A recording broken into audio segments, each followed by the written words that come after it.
C'est réservé aux bobos? C'est polluant. Ras-le-bol de l'électrique. Y a pas assez de bornes de recharge. Ça coûte trop cher. Nous avons vécu notre premier voyage en van 100% électrique et ça a suscité de vives réactions. Tu veux dire que le sujet était électrique, c'est ça? C'est le moins qu'on puisse dire. Quelle est vraiment l'autonomie d'un van électrique? Comment trouve-t-on des bornes de recharge en Europe? Combien ça coûte vraiment? Est-ce que c'est plus cher, plus propre que le thermique? Est-ce qu'il y a des contraintes en voyage? Est-ce qu'on verra un jour un camping-car 100% électrique? On répond à toutes ces questions que vous nous avez posées dans ce bilan complet. Alors, on démarre juste par un petit disclaim, c'est-à-dire une mise au point. Nous ne sommes pas rémunérés par la marque du van électrique pour vous parler de cette expérience. C'est nous qui avons choisi cette aventure avec un van électrique. On était curieux, on voulait tester et se faire notre propre avis. Et puis comme on le fait sur cette chaîne, vous partagez notre ressenti, les avantages, les inconvénients pour que vous puissiez vous faire maintenant votre avis. Voilà, sans faux semblant. Nous avons donc voyagé 2 semaines à bord d'un van électrique à travers le Jutland en juin 2023. Ce périple-là nous a conduit au Danemark avec près de 3000 km aller-retour en passant par la Belgique, les Pays-Bas et l'Allemagne. Si vous voulez voir ce que ça donne, regardez nos aventures juste ici. Si vous découvrez notre chaîne avec cette vidéo, nous voyageons normalement en camping-car depuis 10 ans et testons régulièrement différents types de véhicules et modes de voyage itinérants. Le véhicule que nous avons loué cette fois est un van Mercedes EQV qui possède une batterie électrique de 90 kWh qui sert à la fois pour propulser le véhicule et les équipements embarqués. 5 mètres de long, 2 mètres de large, un PTAC de 3,5 tonnes et un poids à vide de 2,8 tonnes. Ce van est aménagé pour le camping par l'entreprise néerlandaise Tonke avec une tente de toit, un module de cuisine avec des rangements, un évier, un réchaud à gaz et une glacière branchée sur une prise allume-cigare. Pas de prise 220 volts à bord, donc seulement des prises USB-C à l'avant et à l'arrière du véhicule. On est donc sur des équipements de camping assez sommaires. L'autonomie annoncée, 350 km avec une pleine charge. Alors est-ce que ce type de véhicule de loisir tient toutes ses promesses? C'est ce que nous allons chercher à savoir. Avant de vous parler des prix, abonnement, prix de recharge, prix du kilowattheure, etc., on va quand même vous parler des équipements qu'il y avait à bord de ce van électrique. Ouais, pour que vous compreniez vraiment comment on a pu vivre les séjours avec ce Mercedes. Je me marre parce que je me dis, mais comment vous avez fait pour vivre ce séjour avec un van? C'est ça la grande question. On va mettre la tente de toit, de tourner les sièges. J'allais me coucher. C'est cool le van, hein. Alors, faut expliquer les spécificités du véhicule. Et à ce sujet, nous avons eu des questions donc qui se regroupent un petit peu. Y a-t-il une batterie auxiliaire ou c'est celle du véhicule qui sert également à alimenter la partie vie? Bah, c'est une excellente question. Et Julien, je m'imagine un van électrique qui supprime l'installation solaire et tout le matos électrique. J'ai raison ou non? On l'a déjà dit en intro, mais c'est important, c'est vrai qu'on pose les choses, c'est que la batterie du moteur est capable de fournir l'énergie pour même les équipements qui sont embarqués. Et pour cause, ils sont pas vraiment gourmands en énergie. On avait, en termes de consommation électrique sur le van, véritablement que la glacière qui pompait sur l'électricité. Des prises USB. Il faut s'imaginer effectivement que ce ne sont que des prises USB, des LED et la pompe à eau. Et c'est tout. Et puis également donc le chauffage et la clim. Donc sur 90 kWh, ben effectivement ça prend pas beaucoup, donc cette batterie moteur électrique, elle peut fournir assez d'énergie pour faire fonctionner l'intérieur du van. Vous allez peut-être vous demander comment vous avez fait, vous qui d'habitude avez tout un arsenal avec Swenji. Un arsenal? Bah oui, on a un arsenal électrique dans Swenji. Swenji? Bah c'est comme ça qu'on l'appelle chez les péripotes. NJ, Swenji, t'as pas la ref? Ah oui, qu'on était une centrale électrique. Qu'on était une centrale électrique avec Swingy. Oui, on revend l'électricité à EDF. Hein. L'électricité mobile en plus, on se déplace partout en France. Allô, Périplicie?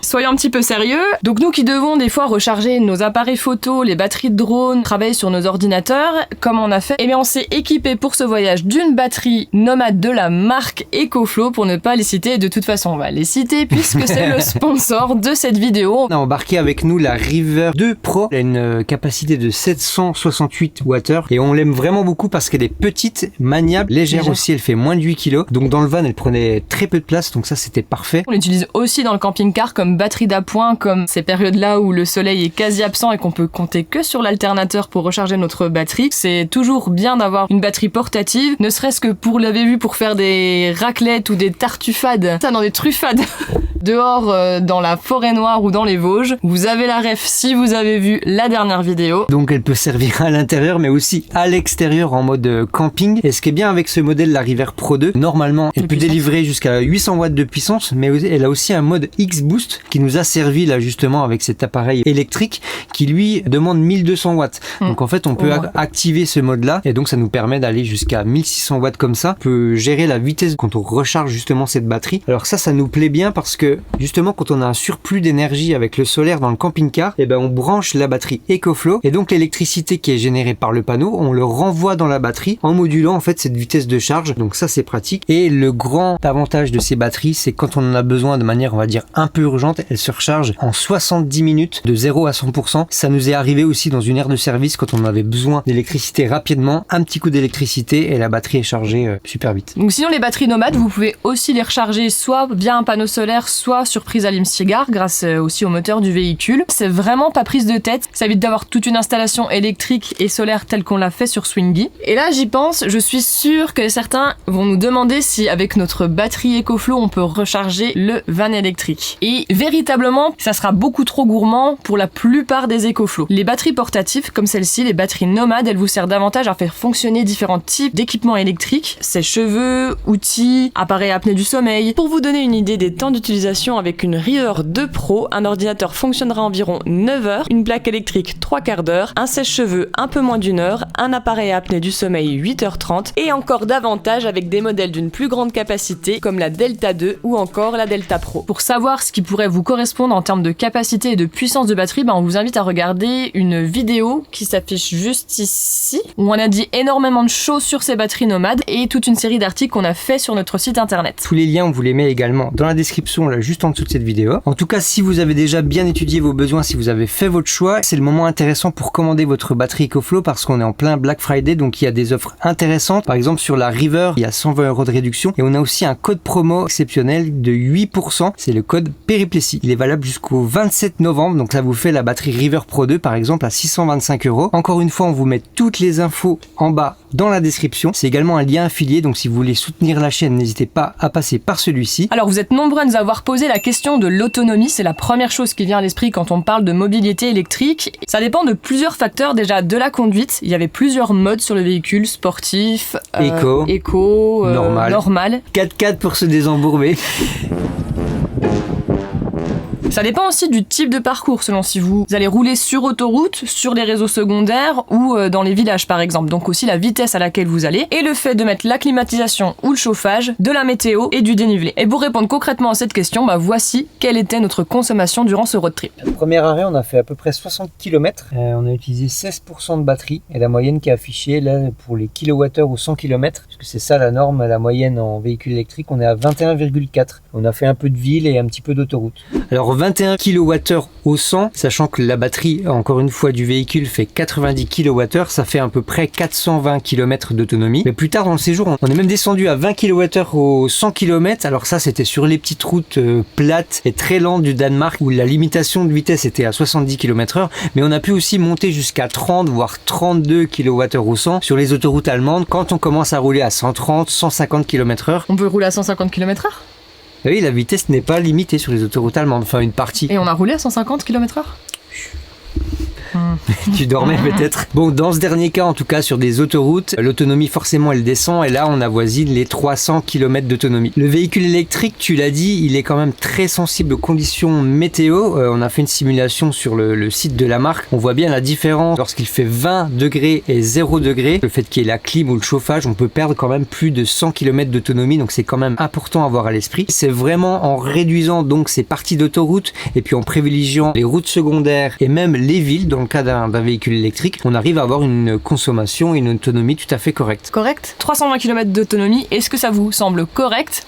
Dites-nous en commentaire. En tout cas, entre ce qui était annoncé par la marque 350, ça les tient et c'est ce qu'on a eu, voire même un peu plus parfois. Mais sur toute la durée du road trip, le chiffre est honnête. Après, il faut dire, on va le voir tout à l'heure, qu'on n'a pas non plus beaucoup appuyé. On était vraiment dans un esprit de road trip et de découverte, donc forcément, ça incitait à prendre son temps, ce qui est bon effectivement pour les économies au niveau de l'autonomie. Vous savez que je suis le roi de l'éco-conduite. conduite, j'ai roulé plus vite que d'habitude et c'était aussi pour pouvoir tester l'autonomie du véhicule. Avec le camping-car, j'aurais pas roulé aussi vite. C'est la même chose l'éco-conduite sur l'électrique que sur le thermique? Alors pas du tout. Déjà le fait de relever la pédale d'accélérateur, ça active en fait une résistance, un frein. Donc la conduite est aussi tout à fait différente, il faut l'avoir à l'esprit. Donc ça c'est l'autonomie complète de la batterie si on l'utilise de 0 à 100%. Vous allez voir tout à l'heure que c'est rarement le cas. Oh là là, on va tomber en panne. Est-ce qu'il est possible de tomber en panne au bord de la route si on ne trouve pas des bornes? Je dirais que oui, évidemment, si vous ne prévoyez pas. Et j'ai envie de dire que c'est la même chose que pour le carburant classique. Si vous ne prévoyez pas et que vous roulez sur la réserve, vous allez forcément tomber en panne. Si la question c'est de savoir s'il y a assez de bornes de recharge le long des parcours, du moins lors de notre road trip, on peut vous assurer qu'on en a trouvé partout et on en a été les premiers étonnés parce que c'était un stress au départ de savoir est-ce qu'on va pouvoir recharger efficacement tout le temps? Eh ben oui. Alors c'est vrai qu'on était dans un road trip, on va dire plutôt nordique en traversant la Belgique, les Pays-Bas et le Danemark, c'était un peu plus répandu. Donc c'est vrai qu'au niveau du parc de bornes, c'était tout à fait complet. Oui, c'est vrai, on n'en a jamais manqué et pour vous dire, on a même eu l'occasion de pouvoir chercher les moins chers sur notre parcours, justement en prévoyant, comme on le ferait avec des applications pour les carburants type diesel. Mais ça nous dit pas en France alors si l'électrique et les bornes de recharge sont développées. Eh ben on a été surpris parce que forcément après un road trip comme celui-ci, on était beaucoup plus attentif à ce qui se passe aussi en France au niveau de l'électrique. On les voit partout maintenant. Dans les stations-service, aux abords des mairies, des centres de village, les aires d'autoroute bien sûr, les hôtels, les entreprises, etc., etc. Il y en a quand même de plus en plus. Le réseau est quand même relativement développé. On sait qu'il y a pas mal de gens perplexes à ce niveau. Il vous suffit d'ouvrir une carte, une application, de vous géolocaliser et vous serez surpris. Il y en a pas mal autour de chez vous normalement. Donc le déploiement des bornes de recharge par rapport à l'existant en termes de véhicules électriques en France, on pense qu'il est relativement suffisant. Alors à voir en été bien sûr, parce que si on lit des articles et si on se base par rapport à quelques témoignages, le taux d'occupation des fois peut poser problème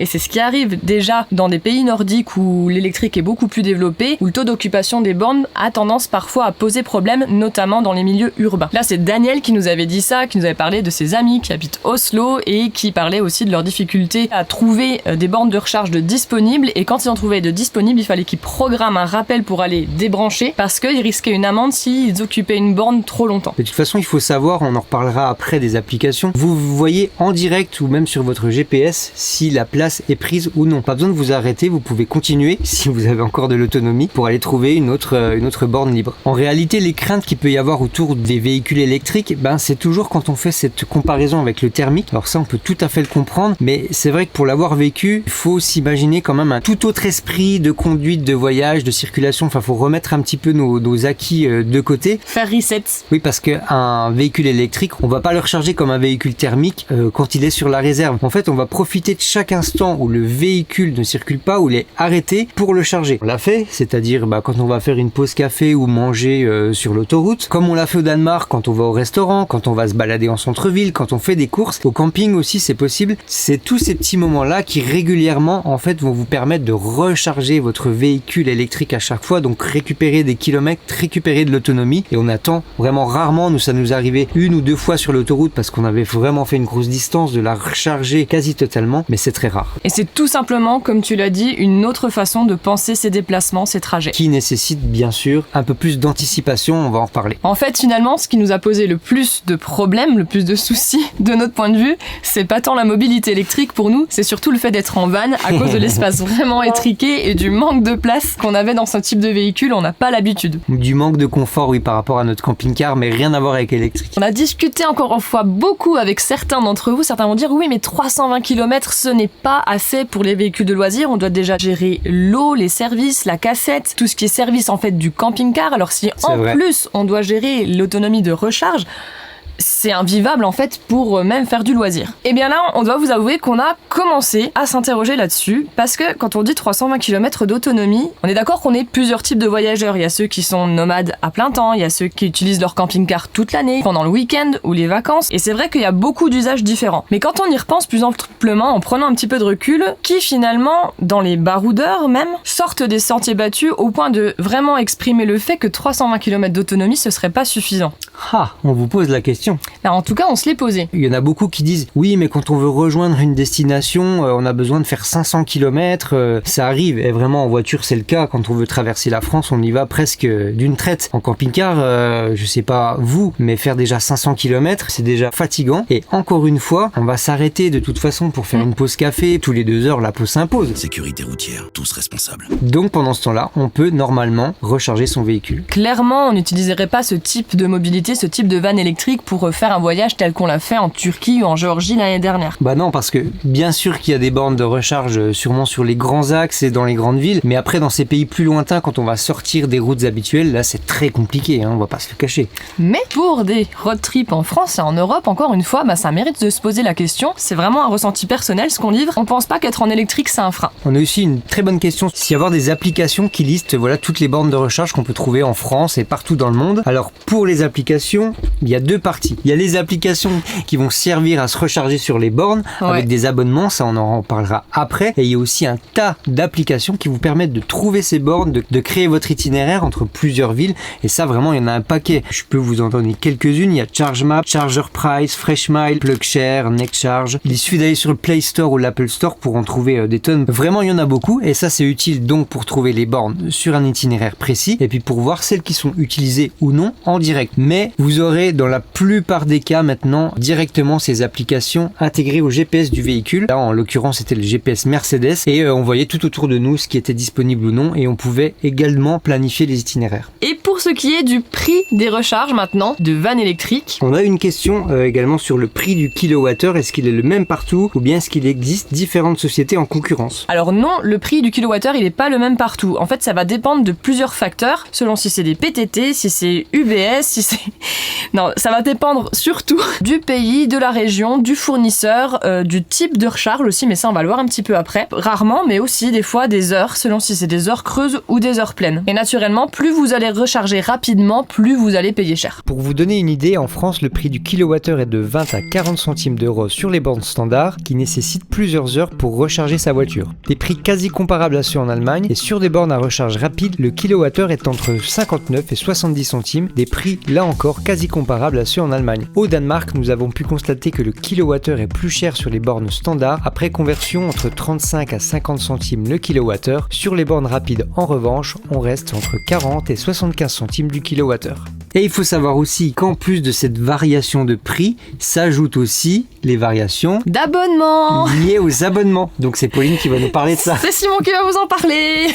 Non, c'est vraiment la particularité de l'électrique. C'est vrai que ça peut paraître bizarre, mais sur une même borne de recharge, selon avec quel opérateur vous êtes affilié, quel abonnement vous avez, vous n'allez pas payer le même prix. Ça peut dépendre des accords entre les différents fournisseurs et les propriétaires de bornes, aussi pour fidéliser les clients. Enfin voilà, c'est un vaste monde qui est énormément concurrentiel. Et là-dedans, franchement, faut s'y retrouver parce que quand on ne s'y connaît pas, moi je trouve que c'est une jungle. Certains qui vous vont proposer des formules d'abonnement au mois, d'autres des forfaits, d'autres sur des systèmes de cartes physiques, d'autres virtuels. Voilà, il y a vraiment plein de choses et il faut comparer. Et ça, c'est vraiment quelque chose finalement à étudier pour payer le moins cher possible parce qu'en fonction du lieu de votre voyage, les offres, elles vont être plus ou moins intéressantes en fonction des pays. Et ça peut réduire ça considérablement votre coût de recharge durant un road trip. C'est ce qu'on aurait dû faire, mais bravo les péripéties, nous ne l'avons pas fait à temps.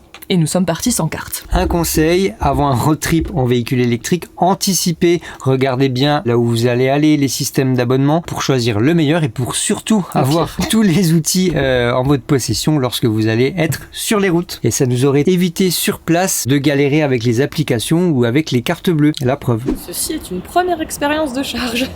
Borne ne permet pas la recharge à distance en utilisant l'app. Ah bah c'est super. Vu que j'ai pas la carte, c'est pratique. Ça fait pas semblant, hein. Attention, t'as un boa autour de toi, c'est énorme. Coup de recharge, carte numérique, cours de démarrage. Bon, il va savoir que c'est celle-là aussi. C'est pas gagné, il me dit que c'est pas possible avec l'application de la charger, donc je sais pas pourquoi. Faut la râler plus loin. Fail. Nouvel essai. Je crois que mon appli elle va pas marcher tous les jours. Généralement rapide, mais ça peut prendre jusqu'à 1 minute. Ouais. Ok, et donc ensuite. Eh mais j'ai pas la carte moi les gars. Alors que j'ai l'appli par contre. Oh non. Non. Ah, il veut que je paye par carte bancaire peut-être. Non, c'est pas faut accepter la carte bancaire. Le problème, c'est que n'ayant pas pris de carte d'abonnement, vous l'avez compris, on a un petit peu galéré et en plus, on a payé le prix fort à chaque fois. Et en plus, Dû en plus, bah il y a des fois où notre carte, notre Mastercard, elle était refusée et heureusement, on avait une Visa pour payer ces recharges. Ça, c'était notamment dans les stations Fastnet qui n'acceptaient pas les Mastercard. Si vous n'êtes pas un peu geek, au milieu de ça, quand même, les recharges de véhicules électriques, ça peut quand même être un petit peu perturbant. Il faut être à l'aise avec tout ce qui est smartphone, application, GPS. Ça peut plaire à certains, mais on peut comprendre, ça peut décourager beaucoup d'autres. Nouvelle question. Combien coûte le plein de recharge Électrique. Donc avant de vous donner le prix, il faut savoir que ça va dépendre des stations de recharge où vous allez recharger votre véhicule.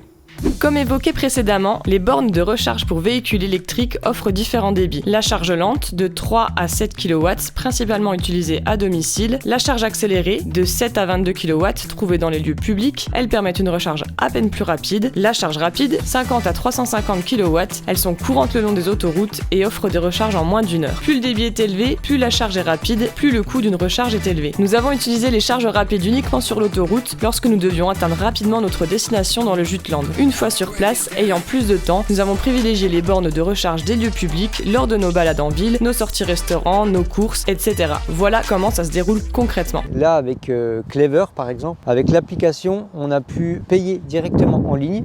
On a chargé le véhicule aux extrémités et là, c'est en train de charger. Pour être bien précis, là, on est à 23 kW, donc c'est une borne de recharge beaucoup plus lente et le prix forcément est beaucoup moins cher. On est aux alentours de 44 centimes avec la conversion en euros. C'est quand même 2 fois moins cher, ça va prendre plus de temps, mais nous ça nous va. De toute façon, la voiture elle est arrêtée, donc on peut la laisser charger. Donc là, je vous montre comment ça se passe. On voit les différentes bornes de recharge ici. Nous, on s'est connecté sur celle-là. Donc là, il nous dit bien qu'il y a une charge qui est en cours. Là, on a les infos, 15 minutes de charge. On a déjà pris 2,8 kW. Bon, c'est pas beaucoup, hein, c'est assez lent. Et là, ça nous coûte 9 couronnes danoises, soit un peu plus d'€1, 1,50€. Cette voiture qui est très intelligente nous dit bien qu'on charge en 11 kW même apparemment, qu'elle sera pleine à 100% à 21h35, donc soit à peu près dans 5 heures. Et on pourra même arrêter la charge à distance si le véhicule est plein. Donc franchement, c'est parfait. Pour vous dire rapidement, sur ce voyage de Danemark, pour faire un plein de 320-350 km, ça nous a coûté sur une borne normale entre 35 et 40 €. Alors si on avait voyagé en France, ça nous aurait coûté un peu moins cher, on peut estimer entre 30 et 35 €. Et sur une borne rapide, un plein sans carte d'abonnement, donc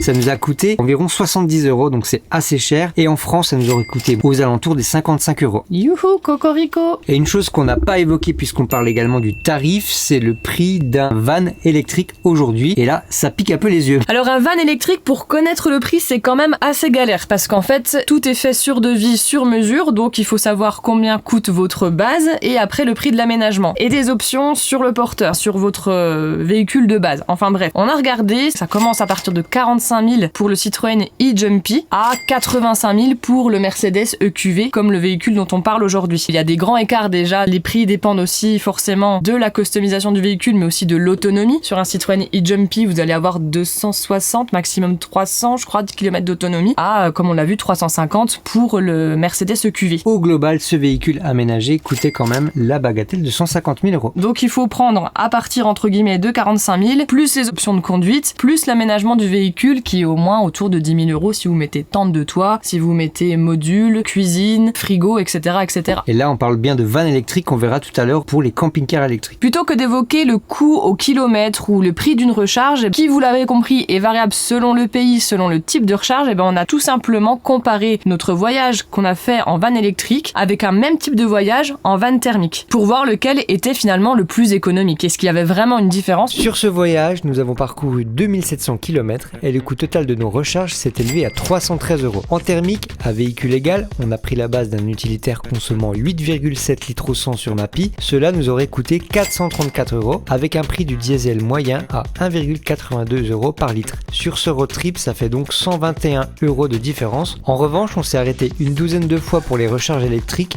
et on peut estimer qu'on se serait arrêté 5 à 6 fois pour un plein de carburant en station si on avait voyagé avec un véhicule diesel. Alors quelques petites remarques, on aurait forcément, si on avait fait un road trip en France et en Allemagne sans aller au Danemark, on en aurait eu pour moins cher en fait, puisque le prix du kilowattheure, il est plus cher au Danemark qu'en France. Pour l'instant. Et puis encore une fois, on compare un véhicule équivalent qui consomme entre 8 et 9 litres au 100. Et si on avait utilisé Swingy alors? Qui consomme un petit peu plus près de 11 litres au 100 on va dire, eh bien ça nous aurait coûté 550 € de carburant. Alors avant de faire cette petite démonstration qui montre quand même qu'il y a une petite différence entre voyager avec un van électrique ou un van thermique, on a eu quand même pas mal de remarques quand on était en voyage sur le fait que c'était cher et finalement à quoi bon? Parce que quand on a à l'esprit 350 km d'autonomie, le prix des recharges qui est certes moins cher mais ce n'est pas non plus spectaculaire par rapport au diesel, quand on voit aussi le prix d'investissement d'un van électrique, on a tendance à se dire à quoi bon finalement? Eh bah oui, à quoi bon Pauline? Pour répondre à cette question, et alors attention, on va sortir des boucliers parce qu'on va se prendre plein de tomates. C'est des tomates, ça va. Mais pour des raisons écologiques. C'est vrai que si on prend principalement l'axe de la réduction des gaz à effet de serre, la réduction des émissions, des particules, le véhicule électrique, c'est la solution aujourd'hui la plus pertinente. Et pour rappel, les émissions de particules, la pollution en général, en France, c'est 40 000 décès par an. Selon Santé publique France, ça représente à peu près 9% des décès en France. Et on parle de pollution forcément aux particules, mais il y a aussi une pollution qui est un petit peu moins envahissante, mais qui est présente, c'est la pollution du bruit. Et ça, en fait, c'est un truc qu'on n'a pas dit en amont, mais on a vu la différence par rapport au fait de rouler en électrique, par rapport au son que ça produisait. Et on a même pu, grâce à ça, faire de chouettes rencontres avec la vie sauvage. L'avantage quand tu roules en électrique, c'est que tu fais moins de bruit et qu'on vient de croiser un groupe de biches et de cerfs rouges sur le long de la route et qu'on a pu les observer pendant quelques minutes et c'était trop cool.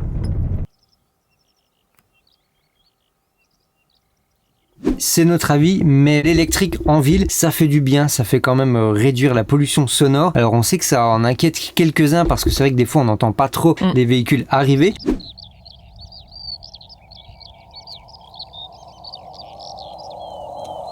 Alors il y a des bruits qui sont même recréés pour qu'on entende quand même un petit peu le véhicule avancer, mais ça fait quand même des centres-villes plus apaisés au niveau du bruit, ça c'est agréable quand on se balade. Et alors c'est vrai que c'est à double tranchant parce qu'on vient de dire que c'était un avantage par rapport au fait de pouvoir observer aussi, être plus discret vis-à-vis de la vie sauvage, mais on se dit les accidents aussi que ça peut causer avec le fait que les animaux n'entendent pas des véhicules arriver, je me dis que ça va être possiblement un problème avec le développement des véhicules électriques. À voir, mais c'est une problématique. Donc en résumé, l'intérêt d'un road trip comme lequel on a choisi de le faire, tout simplement c'est une réduction de l'empreinte carbone lors des voyages en véhicule de loisirs. Parce que la mobilité électrique, que le veuillent ou non les détracteurs, ça pollue moins et c'est prouvé par plusieurs études. Alors oui, c'est vrai. Produire une voiture électrique engendre davantage de gaz à effet de serre que son équivalent thermique en raison de la fabrication des batteries. Cependant, c'est bien sur sa durée de vie qu'une voiture électrique en France émet globalement 3 à 4 fois moins de CO2 que son équivalent thermique. Selon l'étude de Carbone 4, si on prend en compte la fabrication, la batterie, l'usage, une voiture électrique qui roule 50 000 km en France, elle a une empreinte carbone inférieure de 18% par rapport à une voiture équivalente diesel et jusqu'à 60% de moins si elle parcourt 200 000 km. Et moins la production d'électricité est carbonée, plus l'écart se creuse avec le thermique. Saviez-vous par exemple que rouler en électrique en France et au Danemark c'était moins polluant qu'en Allemagne ou en Pologne? Dans ces deux derniers exemples, la production électrique repose encore en partie sur des centrales à charbon qui émettent, selon l'ADEME, de l'ordre de 1050 grammes de CO2 par kilowattheure d'électricité produite. Alors qu'au Danemark, record à l'échelle mondiale, près de la moitié de l'électricité consommée était d'origine éolienne qui émet environ 15 grammes de CO2 par kilowattheure. Et en France, 60% de la production électrique provient du nucléaire qui rejette 6 grammes de CO2 par kilowattheure. Dernière info intéressante, il y a aujourd'hui une vingtaine de pays, pour le moment, dans lesquels il est encore plus polluant de rouler en électrique qu'en thermique. Il s'agit de l'Inde, certains pays d'Afrique et du Moyen-Orient, et de pays insulaires tels que Cuba, Haïti ou encore l'Indonésie. On pourrait parler très longuement de chiffres, d'études, de rapports. La vidéo durerait peut-être 3 heures. Tout ce dont on va vous parler, on va vous mettre les sources, pareil, en dessous de la vidéo. Comme ça, vous pourrez prendre le temps de regarder aussi de votre côté, que ce soit les articles, les références à d'autres vidéos, etc. L'autre intérêt est directement lié, c'est d'avoir accès partout finalement. Et ça, c'est une problématique qui va être de plus en plus présente avec le développement des ZFE. Ça, c'est un teasing pour une prochaine vidéo que vous verrez sur la chaîne. Abonnez-vous. Les véhicules électriques vont pouvoir accéder accéder à toutes les zones, y compris les centres, villes et les cœurs d'agglomération. Ils peuvent déjà, contrairement à certains véhicules thermiques, certains camping-cars qui sont interdits. Si on peut encore avoir un débat par rapport aux véhicules électriques en général, sur un séjour en van tel qu'on l'a vécu, finalement on se dit que ce van, il a été construit, il va servir à plusieurs personnes parce qu'il est mis en location. En termes d'impact environnemental, on est quand même sur quelque chose de très très faible. Et en plus des loisirs, ce type de véhicule utilitaire, de van, il peut être utilisé également la semaine pour les familles. Pour le déplacement quotidien. Ouais, c'était le cas du particulier qui nous l'a loué, il l'utilisait pour emmener ses enfants à l'école par exemple, ou pour déménager, ça arrive aussi. Et donc ça c'est la clé pour réduire aussi son empreinte carbone, c'est qu'une fois qu'un véhicule a été construit, il serve plusieurs fois et il serve le plus longtemps possible. Ça aussi pour amortir cette empreinte, c'est d'avoir un véhicule électrique, donc la production de batterie qui va durer au moins 100 000 et au mieux 200 000 km. Et ça pose aussi la question de la taille du véhicule. Et la taille, ça compte. Encore quelques chiffres et après, j'arrête, c'est promis. En 30 ans, la masse de nos voitures a augmenté de 30% en moyenne en France. Les ventes de SUV ont été multipliées par 7 en 10 ans. Cette voiture, par exemple, elle a une empreinte carbone 2 fois supérieure à cette citadine si on compare sur sa durée de vie de 150 000 km. Car un véhicule électrique plus lourd, ça signifie plus de matière et une plus grosse batterie pour répondre à son besoin énergétique. Et donc, plus d'émissions liées à sa fabrication. Dans un objectif de réduction de notre empreinte carbone à l'échelle mondiale, la voiture électrique, oui, c'est une partie de la solution, mais si on repense aussi la fabrication de voitures moins énergivores, donc moins lourdes, plus petites, bref, vous avez compris. C'était pas du tout le cas de notre Mercedes EQV de location, dont la batterie de 90 kWh est presque 3 fois plus grosse qu'une citadine électrique. Mais pour être